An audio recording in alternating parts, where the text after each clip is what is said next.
અમરાઈવાડીમાં એસએમસીની મોટી કાર્યવાહી, ₹2.43 લાખનો મુદ્દામાલ કબજે. વરલી મટકાનો જુગાર અને 180.9 લીટર દેશી દારૂ ઝડપાયું. 7 આરોપી ઝડપાયા અને 7 વોન્ટેડ.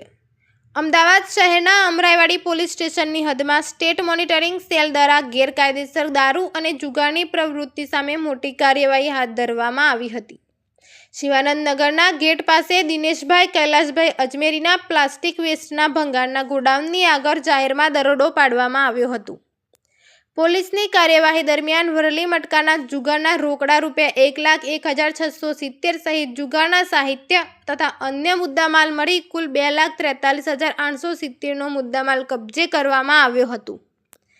આ કાર્યવાહી સંદર્ભે અમરાઈવાડી પોલીસ સ્ટેશનમાં ગુજરાત રજિસ્ટર નંબર 11-19-10-04-26-07-25/2026 મુજબ જુગારધારા કલમ 12A હેઠળ ગુનો નોંધવામાં આવ્યો છે. પોલીસે કુલ 7 આરોપીઓને ઝડપી પાડ્યા જ્યારે 7 આરોપીઓને વોન્ટેડ જાહેર કરવામાં આવ્યા છે.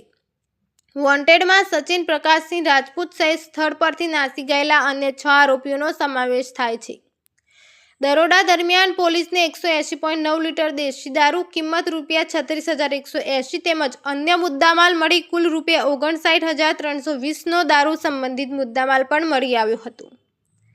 દારૂના ગુનામાં પ્રિયાંશુ મિશ્રીલાલ કશ્યપ અને રવિ રાકેશભાઈ અગ્રવાલને ઝડપી પાડવામાં આવ્યા હોવાનું પોલીસ દ્વારા જણાવાયું છે, જ્યારે સચિન પ્રકાશસિંહ રાજપૂત સહિત અન્ય 1 આરોપીને વોન્ટેડ જાહેર કરવામાં આવ્યો છે. આ અંગે અમરાઈવાડી પોલીસ સ્ટેશનમાં ગુનો નોંધવામાં આવ્યો છે. રાજ્યમાં ગેરકાયદેસર દારૂ અને જુગારની પ્રવૃત્તિઓ સામે કાર્યવાહી કરવા ઉચ્ચ પોલીસ અધિકારીઓની સૂચના અંતર્ગત આ કાર્યવાહી હાથ ધરવામાં આવી હોવાનું પોલીસ સૂત્રોએ જણાવ્યું છે.